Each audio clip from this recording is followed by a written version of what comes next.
Welcome back to Season 4 of Pathways by Grenadian STEAM, the podcast where we chat with West Indian professionals at home and in the diaspora who have worked in one or more of the fields of science, technology, engineering, architecture, or mathematics to understand what led them to choose the path they did, the successes, failures, and learnings they've had along the way, and in general, what careers are out there.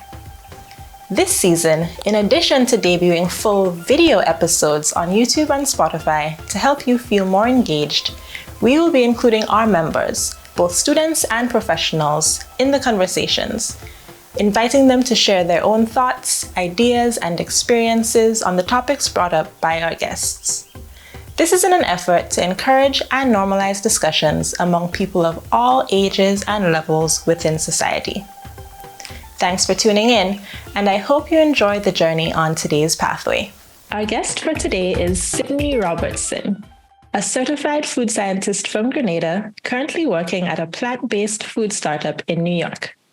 She graduated from the Illinois Institute of Technology in Chicago with a bachelor's degree in biochemistry and a master's degree in food safety and technology.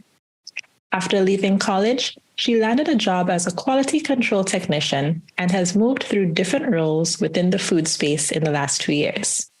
Sydney currently works as a senior culinary research and development associate, where she focuses on recipe development for direct-to-consumer products, recipe optimization, shelf life studies, various validation studies, and more.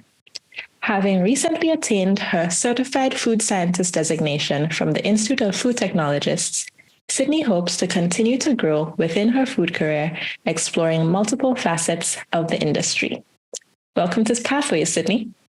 Thank you for having me, Arlene. This is going to be interesting. For those of you listening who may or may not know, Sydney is actually a past director of GrenSTEAM and a very dear friend of mine. So, yes, the last time we talked, you were yelling at me for giving you wrong directions. So it's lovely to be with you. And this is true. Don't drive with her, but. Boy. All right. So as you know, we're going to start by introducing you to the guests, give a little bit of a brief history of Sydney, and then we're going to get into the discussion. All right. So tell us, where did you grow up? So a lot of people don't know this, but when I was born, my family lived in St. Paul, St. George, Grenada. And when I was around 2, we moved to Westerhall, St. David.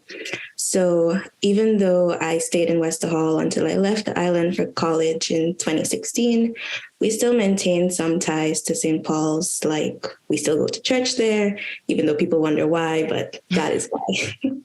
Got it. Okay. And can you list for us every school that you've ever attended from childhood up to now?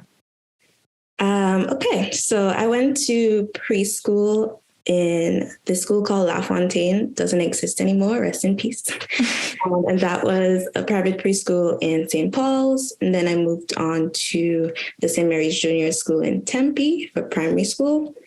And then I went to St. Joseph's Convent in St. George's for secondary school, moving on to T.A. Marshall Community College, and then finally going to Illinois Institute of Technology for my bachelor's and master's. And that's all the school, but TBD on if there's more school or not. Okay, all right. And as a student, mostly in your primary school to secondary school years, how would you describe yourself, or how would others have described you? I would say I was definitely the nerdy type. That might be a bit much of a description, but I love school. I like to do well in school. That was what I was good at. In primary school, I was always trying to be on the top of my class. And if I ever wasn't, I would get upset. And then same thing in secondary school. Like to be on top of my class. I also like to be involved in extracurricular activities. I was never really the sporty type, but I did drama, I did Latin dance in primary school, brownies and Girl Guides, did guitar for a bit in primary school, drum corps in secondary school, did maple for like 2 days. And what else? I did choir in primary school, didn't quite make it in secondary school because I cannot carry a note. And in primary school, it doesn't matter as much, right? It does not. And I learned that the hard way, but it's fine. But yeah, I really was into school. I remember transitioning from primary school to secondary school, everyone telling me that this is a different ball game. Like there's students from all over the island. You might not be on top of the class, and that's okay. But I was determined to still be on top and still shine in the academics. So I remember distinctively my first term in Form 1 when I got my report. They were delayed in marking the report book, so it wasn't going to be available until the Monday after school closed. But I usually got picked up from school and was in school late, and it was a Friday evening. I remember telling my form teacher, "Hey, I'm here." So I'm going to be here late. So if you want to mark mine first, then that would be cool. And I'm sure she was annoyed with me. I would be annoyed with me too. Did she do it? She did. Oh. Because I got my report book around maybe 6:00, and I remember being scared to open it, but excited. And when I saw that I did come first in class, like that was all that mattered to me. Even though my parents were like, "It's the average, Sydney." I'm like, yeah, that is nice, but I still want to be on top. So that's in a bubble, the type of student I was. Ever competitive. Okay. So what was your first ever job that you can recall? Technically, my first ever job was as a secretary for the parish office at the Grenadian Catholic Church, while the actual secretary was out on maternity leave. I did that for a while. I don't even remember how long, maybe a couple months. And then I landed a job as a lab technician at the Grenadian Distillers Limited, who makes Clark's Coat rum, which is what I really consider my first job. But if we're going on technicalities, the secretary position was my first job. Okay, got it. All right, a little bit of a segue. Cool. And your current job or profession, we kind of gave it away in the bio, but one more time. So right now I work as a senior culinary research and development associate, which is quite a mouthful. I usually say senior culinary R&D associate or just R&D associate for short. Mm-hmm. And I work at a plant-based startup in New York, serving direct-to-consumer products. So we do the manufacturing of the products and ship it directly to the consumer. So there's no middleman, like no retail involved right now. Got it. Okay, so that's Sydney in a nutshell. Mm-hmm. And now let's start right there. What does a culinary R&D associate do? So at a startup, I wear many hats because it's a startup, but the bones of my job really involves a recipe development. So that's coming up with new recipes for our consumers based on guidelines passed on from like our innovation strategy teams.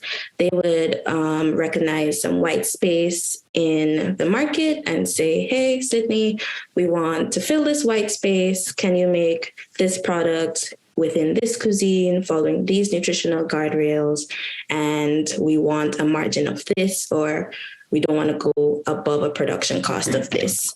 And I would have to do a lot of iterations on the benchtop, which is basically in the kitchen, and try to hit all those parameters that we want to hit and have team tastings to decide if it's going to go forward to commercialization or if we're going to scrap the project and start over. So that's recipe development. On top of that, there are products that already exist out in the market for us, and we might have customer complaints about it, or there might be some manufacturing complaints, or maybe we just want higher margins. So I will work on trying to optimize those recipes or those products to achieve any of those things, like a higher margin, or just address customer complaints, or address issues on the manufacturing side to make the product more efficient to produce. And then on top of that, I also do lead a lot of studies, like shelf life studies, to see how long a product would last in market until the quality is deteriorated, or might do a cook validation study to make sure that when we give customers prep instructions on the package, it helps the customer to achieve the desired texture that we want, and also to reach a food safe temperature once it's prepared. And on top of that, I go to our first production trials when we're launching new products, and anything else really that they decide to throw at me. Again, startup life. It sounds like a lot, but it actually sounds really interesting too, dealing with foods and like coming up with new ingredients, and knowing you, that's what you like to do. So sounds good. So tell us, when did you actually decide on food as a career path? Or when did you decide on a career path at all? And then why food? Why this one? It's been a windy road for me, I think. Growing up, like in primary school and secondary school, I wanted to be a chef. Like I always just gravitated towards kitchen, gravitated towards food. But like every time I look at TV, it was Food Network. I was watching Chopped, envisioning myself competing when I got to college, all of that. But I think when I got to secondary school and I was exposed to chemistry and the sciences and everything, I really fell in love with that world as well. And I couldn't really make up my mind which way I wanted to go. And sometime between secondary school and community college, I discovered food science. I don't remember when or how I came across it, but I did. And I'm glad that I did, because for me, that was like the best of both worlds. And for a while, I was set on doing that, pursuing that as a career. But then along the way, a lot of things happened that had me wavering a bit.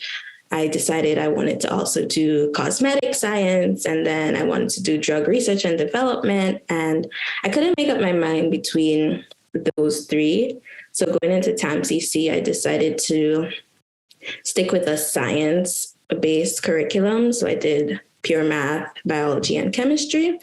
And then graduating TAMCC, I still was stumped, like, what do I do now? What do I even study in college? So I took a year to work and try to figure that out after TAMCC. And then I still ended up back at square one, undecided between food science, cosmetic science, and drug research and development. So I spoke to one of my uncles, and he said, well, biochemistry is a good base for all of those. So why not start off in biochemistry and take a couple of classes in each of those fields and get a feel of it? And maybe you can do your master's in one of them, which is exactly what I did. Okay. I went to college, did biochemistry as a bachelor's. And while I was in IIT studying for my bachelor's, I took a couple food science classes, and I really felt like it spoke to me, and this is what I needed to be doing. I felt excited to go to class. I liked studying the material, and I just liked everything about it. So thankfully, IIT had a program where you can do your bachelor's in biochemistry and then get a food science master's at the same time. So I tacked that on to my degree, and it was it from then. I was set and on the food science path. Keep listening. We'll be right back after a short break. Enjoy a stay at True Blue Bay Boutique Resort, a family-run, eco-friendly waterfront resort in the beautiful island of Grenada. Choose between tropical rooms, suites, or villas, and enjoy complimentary breakfast, access to 4 pools, guided water sport activities, as well as the option for spa treatments, yoga classes, diving, and snorkeling trips. Relax by one of the pools and get drinks served to you from the poolside bar, or go adventuring the coastline on our kayaks, finding turtles, eagle rays, or even lobsters. Perfect for families, couples, and single travelers, True Blue Bay Resort has something for everyone. Email reservations at truebluebay.com for bookings and inquiries. Well, you mentioned your uncle being able to assist you when you were trying to figure out what you wanted to do. Did you have any mentors along the way? Would you have considered him a mentor? Were there other people that you were able to speak to, either, before deciding or even along the journey through university and getting into your career? I wouldn't say that I have a true mentor per se, but I do generally have had people that I've gone to for advice, whether it comes to school or just making life choices. And within IIT, then university, and after that, looking for my first job, I would definitely say one of those people were you.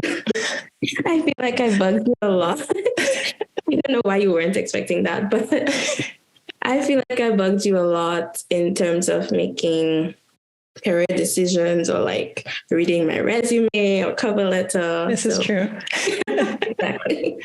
So thank you. You're welcome. And there was one lady that I did run into very randomly once at IIT. So I was working as a community desk assistant at IIT one summer, and this Black woman walks by, and then she walks by again, and she sees me, a Black student, and looks at me and says, "Do you go to IIT?" I was like, yes, I do. And she was so surprised. She's like, Black person going to IIT, love to see it. And talking to her, I found out that she was running a summer program for underrepresented high school students to help them get more involved in STEM. And this program was being hosted at IIT. So we got to talking, and then I found out that before doing that, she spent years in the food industry. It's like, what are the odds? And I got to talking to her, and I said, hey, I'm studying food science right now. I'm about to graduate. And she gave me a lot of advice and helped me a lot through my initial job search, passing me on to colleagues that she had at different companies who helped me get interviews. And I'm very grateful for her. So Tracy, if you're listening, I really do owe you a call. But and on top of that, I was able to help her with her program in that the program had a lot of different like networking nights and things where they needed young professionals to come in and talk to the students. So I gathered all my professional friends and told them, hey, let's come help out all these high school students and get them used to networking and talking about themselves. So from time to time, if she needs help, she would ask me about that. So it has been like a symbiotic relationship, but I definitely feel like I need to do better at keeping up those mentor type relationships. So I feel like I struggle with that a bit. So, yeah. I love that. I love that you were able to find that two-way street, which can be very difficult, speaking from experience. When you feel like, I need information from you. I don't have anything to give back. But yeah, even things like that, helping them with, networking and finding people as well. Yes. Great. So what you were just saying kind of leads into my next question about how you really established yourself in the industry. I know that it was a little bit of a struggle for you. It sounds like it was very easy from our discussion so far, but can you talk a little bit about like actually being able to find a job, also as an international student, if you want to go from that direction, leaving college? Being an international student is the bane of my existence, but being in IIT, like you always hear, you need to get an internship, get an internship. And I literally tried to do that from the moment I stepped foot on campus, but it just was not as seemingly easy as people made it sound. And there weren't a lot of people in food science necessarily at IIT or people who were doing my program, because I knew people in food science, but they were all graduate students. They had different levels of experience, than I did, and it was just slightly different. But there weren't a lot of like undergrads who were doing both their bachelor's and a master's and doing food science that I knew. So from the jump, I felt kind of alone. I'm like, who do I ask about this very niche experience? So I tried to join professional organizations that were at least adjacent to what I was doing. So when I was doing biochemistry, I was a science student, I joined the National Society of Black Engineers, which is more focused on engineering, but there are scientific jobs available. And I'm sure you've had the struggle with finding architecture jobs Yes. at an NSD conference. So going to all the conferences, I'd be ready, going to talk to people. And sometimes there would be one or two food companies there. But the recruiters that were there were never recruiting for food jobs. So they couldn't answer my questions. They just didn't have the information that I needed from them. And then I remember landing one interview, and it was just a long time of preparing to have the initial conversation that I never prepared to have an actual interview on the spot. So the first time that I got it, I was just like, well, damn, what do I do now? So, and it was with a company that I really wanted to work with back then, less so now that I know the food industry, but I got the interview, she asked me questions, and I left there feeling like I really bombed that interview. But it was a learning experience. But after going throughout all my years at IIT, I was never really able to land like an internship over the summer or like during the semester, like a lot of my peers had. But I did have some work experience on campus, like just being a resident advisor, being a community desk assistant, and then I worked as a student assistant for the Clinical Nutrition Research Center on campus, which is very nutrition focused, but it's still in the realm of food science. And in my last semester, I worked as a graduate assistant for some FDA scientists because, funny enough, IIT has a shared institute with the FDA. So a lot of the food science grad students at IIT get to work with FDA scientists. And this specific FDA scientist knew that I was an undergrad and I had zero time to spend like days at a time in the lab. But she literally said, I'm going to take you on this project so you can put this on your resume. It's going to help you.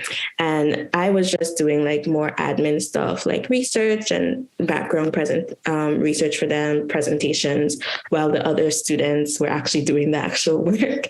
But I still really appreciated that she did that, and I still learned a lot. So having that experience was all the experience that I have leaving school. And then when I actually got into the job search, I kid you not, I probably applied to over 100 jobs while I was looking for jobs once I graduated. And half the time you hear no response, not even a rejection, just radio silence. Nothing. And then when you do get an interview, they say it's all good, and then no response. And then if you make it to further stages and you let them know that you're an international student, it's like, oh, we can't do that. I'm sorry. So it's just been quite a journey. After and with the interview process, I heard like contradicting advice. Some people would say, tell them up front you're an international student. Others would say, wait until the end, until you know that they definitely want you for sure. In the end, I end up going with the first approach because I didn't want to waste my time. I didn't want to waste their time. I'm like, this is the situation. I'm letting you know. If this is not something you do, I'm on to the next one. Right. But actually landing my job was a very funny story. I was looking for food companies to work with. I came across my company and At first, they didn't have any entry-level jobs that were in my field. It was more engineering jobs, IT jobs, marketing jobs. But they have a very, very strong marketing game. So looking them up that one time, I saw them everywhere. Ads on my Instagram, ads on Facebook, ads everywhere. So over the months, I kept checking, and then they finally had a job open that was within my field. Applied for the job, didn't hear anything for a month. But I was really excited about this. And I'm sure you remember because I sent you my cover letter. I do. Could tell that I actually wanted that job. Yes. So they were recruiting for another position, but in person in Chicago. And I decided to go meet them and say, hey, I applied for this job. It's not what you're recruiting for, but what's next? And I did that. They were like, yeah, sure. Let me take your information. I'll get you an interview. And it was that easy. I had the interview, probably interviewed with 3 people at once. And then maybe the next 2 weeks, they offered me the job, and that was it. I was getting ready to move to New York, but this was actually the beginning of the pandemic. Right. And in the beginning of the pandemic, New York was the worst place to be. So they told me to hold on for a while. And then I was working from home in Chicago for a bit, and then moved to New York maybe in August of 2020. So that was my job search journey in a nutshell. I'm reliving it with you. And yeah, I remember the struggle. Yeah. But look where you are now. And okay, where I am. So. It was like a pop-up shop, right? That we went to, and you met them. Mm-hmm. Yeah. And if it wasn't for that one moment, probably your resume would have just slipped through the cracks. You never know. I'm telling you, like, sometimes you just need to try things and just go for it. I mean, the worst they can say is no, but at least you tried. Exactly. Awesome. So in all of that, and even, after getting the job, if your coworkers aren't listening, was there any point where you questioned your decisions or your choice to get into food science? Keep listening. We'll be right back after a short break. This season of Pathways is brought to you by Telesford Countertop and General Construction Services, your #1 source for quartz and solid surface.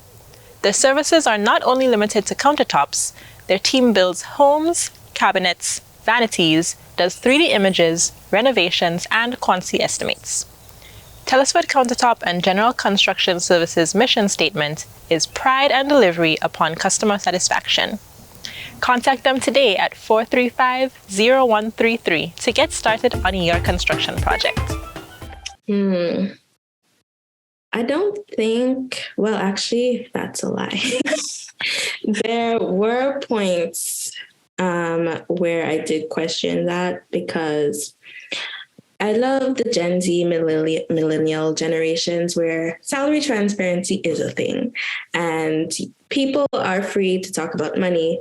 And just looking at maybe what another career path would earn at entry level versus what is average for food science, I remember thinking, why am I here? Where did I go wrong? But it got better. It eventually got better, but in the beginning, it was a bit bleak for me, especially being in like an expensive city like New York. I definitely said, wow, IT was right there, and here I am. Like, I could have been those tech girlies, but that was the only time I really questioned food science per se. Every other time that I'm working or doing my job, like, I love being in food and like I love cooking. It just gives me joy. It gives me energy. So I don't question that part about the job. And then questioning my decisions in general, I've definitely questioned my decision to come to study in the States when I was looking for jobs, because I applied to 8 universities. 7 of them were in Canada. Wow. One was in the States, and I ended up in the States. I don't think I knew that. Uh-huh. Yeah. And looking back, like while I was in university, I would talk to my friends in Canada and they would be like, yeah, I work at this coffee shop, or I work here, I do this. And I'm thinking to myself, I can literally only get a job on campus. And if I don't get a job on campus, I can't just go to Starbucks and say, hey, I need a job, or go to Target. Like I was limited to that. So in terms of making money to do my day-to-day living, like it was just limited to on-campus jobs. And I feel like the Canadian immigration system, at least from the outside looking in, is just much less restrictive and easier versus the US one. So that decision I question every now and then, but I'm still here, still standing. Interesting but important perspective there. Okay, good to know. All right, so food science in general, developing foods out of, new ingredients or testing ingredients, all of that. It sounds like something that we can do in the Caribbean. Yes. That we could really use with all the abundance of fruits and so on that we have. Mm-hmm. So first of all, is there something that you know of that exists already for that? And if not, how do you see that field of work being applied here? I mean, I think there's definitely room for more food production in the Caribbean, but there isn't zero food production. Like there's a lot of food industries, more so in like Jamaica, Trinidad, Barbados. You have Sunshine Snacks in Jamaica. There's Pine Hill and Wibisco in Barbados, Matouk, Chief, a whole bunch in Trinidad. Mm-hmm. So there's a lot, but I think there can be even more food production, and especially in the smaller islands like Grenada. We import a lot. The price of food in the supermarkets is ridiculous, and we have the raw materials. It's just the value addition that we need to focus on. Like there's mangoes rotting on the ground. There's a whole bunch of like medicinal herbs and spices, and we can do so much more with it. I think like we've definitely made a start, but there's room for more. And on top of that, what I think is missing in the Caribbean is having laws that guide food production. Like the European Union has their own stuff. The US has the FDA and the USDA, which serve as regulatory bodies for food production. And a lot of these guidelines are encoded into law. But in the Caribbean, I feel like it's more voluntary. Like, do it if you want to. Like, it's good, so do it. But it's not like, if you don't do this, there will be consequences type of thing. Right. And I feel like a lot of manufacturers, they just choose a regulatory body to model their products after. Like, okay, let's look at what the FDA is doing for a nutritional label. We'll do that. Let's look at the European Union. We'll do that. And it would be lovely if there was a Caribbean food regulatory body, and if our governments would encode that into law. So you also talked a little bit about the fact that you work on like margins and costs and so on when you're developing your products. So yeah. I don't want to put you on the spot too much, but I noticed that sometimes you would think that, if we're creating local foods locally here, that it would be cheaper than the imported ones. And a lot of the times that is not the case, especially with things like chocolates and so on. So do you have any insights that you can share into why that may be, or ways that maybe we can even optimize what we do create here so that it's less expensive? Insights. That would be well, initially off the bat, without giving it too much thought and being put on the spot, we might have like very high production costs at home because there isn't too much manufacturing equipment. Like if I wanted to go in and start a business in the US, we have co-manufacturing facilities, like companies that just exist to make products for other people. You have all the equipment that you'd want, and you just need to go in and say, this is what I need for my process. Let's arrange the equipment like this, and we can get moving. But at home, if you needed to do that, I need to input all my equipment and foot all those costs up from myself. And then having less of a demand will make the cost of production higher, because if I'm setting like 1,000 units out per minute versus 5 units out per minute, like what I'm creating based on my demand is not offsetting my initial cost to set up production. So I think just things like that, maybe the demand locally is not high enough for like some of the products that are being introduced into the market at home. So it's not really offsetting the production cost. So they need to increase the price on the consumer end in order to make the production make sense. Got it. That actually makes a lot of sense. Okay. Yeah. Okay, interesting. That's something I've thought of before, like the co-manufacturing spaces. Yes. Which I'm sure would be very useful, but but maybe one day. I'll have to think a bit more on that question as to why specifically prices are so high at home. But yeah, I'd love to hear more about it. Yeah. Okay. So back to the job a little bit. Just tell us, like, what do you enjoy most about your job? And which I think I maybe know the answer to. And then what are some things you don't like about the job? Okay. Enjoy most is definitely recipe development.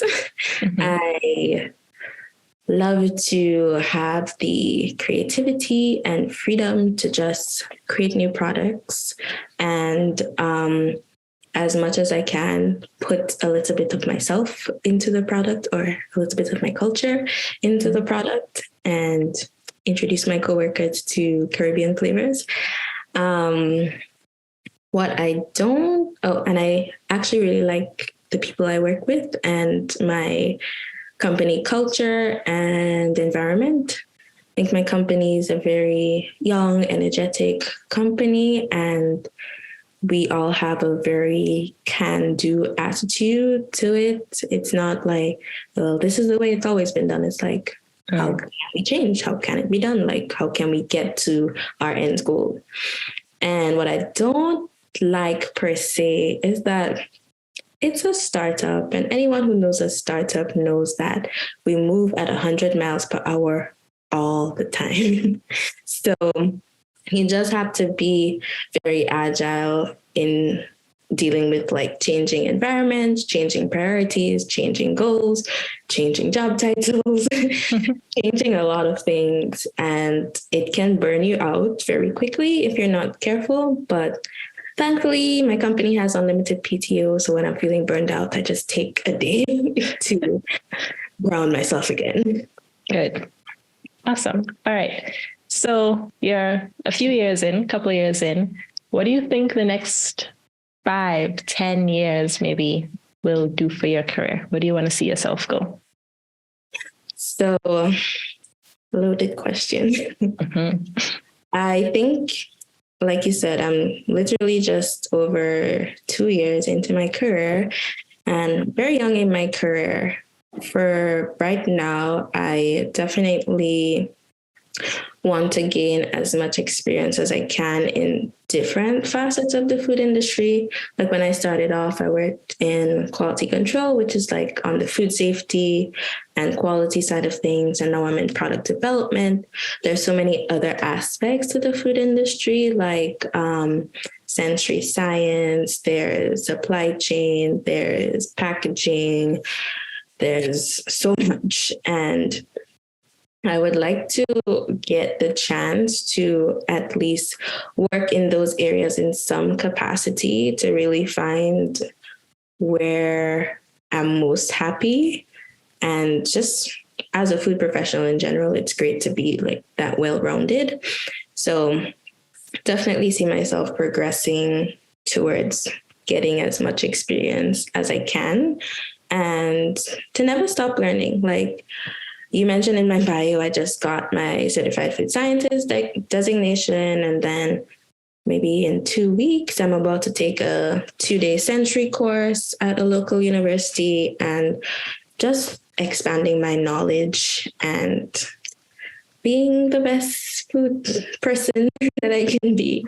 And maybe in not the next, actually 5 years, maybe I would love to go to culinary school or at least do like a short course culinary program, because having the food science background is great, but having even more of that culinary background, I feel like it would put me in a place where I can fit into both worlds, which I kind of like. I have 2 questions for that. Yes. But first, I need to know, what is sensory science? So sensory science is basically the science of how people perceive food with all senses. So taste, smell, texture, everything all together. So it involves a lot of testing and the statistical background to analyze the results of those tests. So let's say as a food company wanted to change the seasoning that I use on a potato chip. And because the new seasoning is much cheaper than the one we're currently using, I would love to know if my consumers will be able to pick up on that change. So I might do like a 0-3 test or a tetrad test, which is basically involves putting different samples together. One might be the new one might be the old one might be some other one or another of the old one. And you have the consumers taste it and rank if they can tell a difference or not, or like if there's a preference. Like there are different tests you need to do based on what result you're trying to achieve. And that's in a nutshell what sensory science is. And then there's a bunch of statistics, like if a certain percentage of the consumers can tell the difference, then okay, you're good to make the change. If they can't, things like that. So yeah. Sometimes I wish I studied food science. These are very interesting things. And like people just don't know like all of this goes into their pack of chips. Right. Like they're just like, yeah, I put in some sour cream and onion. Yeah. I don't know if it was, like what was in there. But anyway, good to know. And my other questions, if you can explain the difference between food science and culinary. Like, what exactly? So, culinary arts is more focused on flavors and technique in producing food for like maybe a restaurant setting or like in a private home or something like that. Whereas food science is more focused on producing packaged goods or products that are either going through retail or direct to consumer that aren't meant to be prepared and eaten immediately, basically. So there is some sort of shelf life associated with it, and it's definitely manufactured on more of a larger scale. So in that, there needs to be a more technical eye on what ingredients that we use because of how long the food needs to last. Like, I can't just fry some potato chips in my kitchen and put it in a Ziploc bag and ship to you. You're not going to get it as potato chips. You're going to get a bag of mold. So we don't want that. Food science focuses on how can we make the product in a way that lasts and that can be shippable and still enjoyed. That makes interesting. Yeah, makes sense, and it sounds very important because I don't want a bag of mold. Exactly. But there are ways to do this without overprocessing the food or adding all these unsavory things that we hear about, right, in our packaged foods. So there are, but the shelf life may not be as long.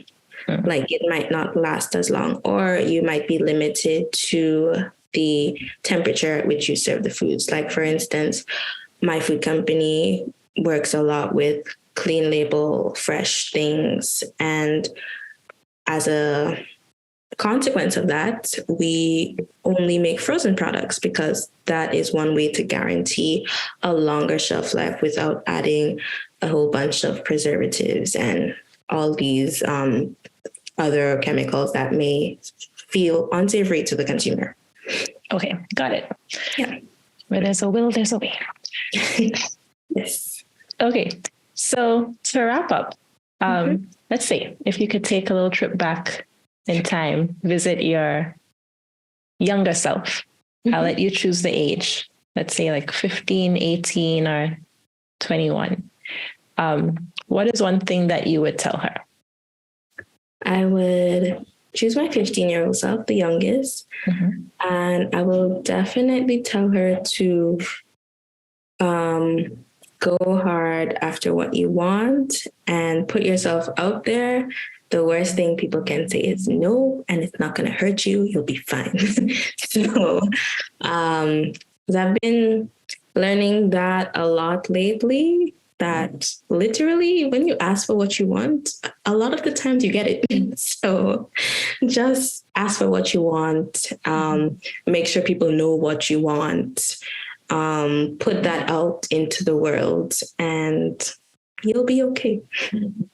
I think we could all serve well to remember that every once in a while. Yeah. But good advice. Okay. Awesome. Well, Sydney, thank you so much for sharing. I honestly learned a lot today, even knowing you and talking to you about your job.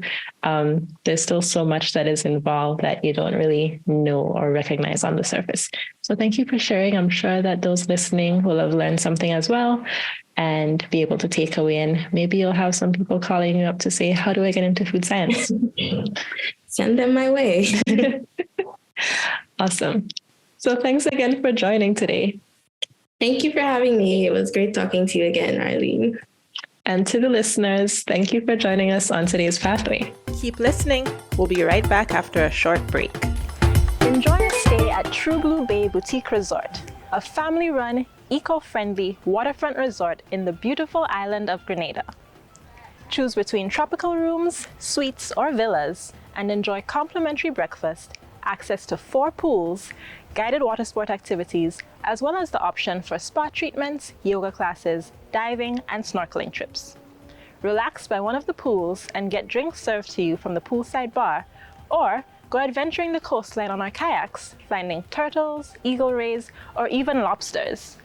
Perfect for families, couples, and single travelers, True Blue Bay Resort has something for everyone. Email reservations at truebluebay.com for bookings and inquiries.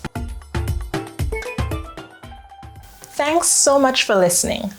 We would absolutely appreciate your comments and feedback as we try to make this podcast more beneficial for you, our listeners and watchers. If you're listening on Spotify or Apple Podcasts, please take a minute to press the review button, let us know how we're doing, and let others know that this is something that's worth their time. We also love to see your comments and engagement on social media, so head over to the post and let us know what you think about this latest episode.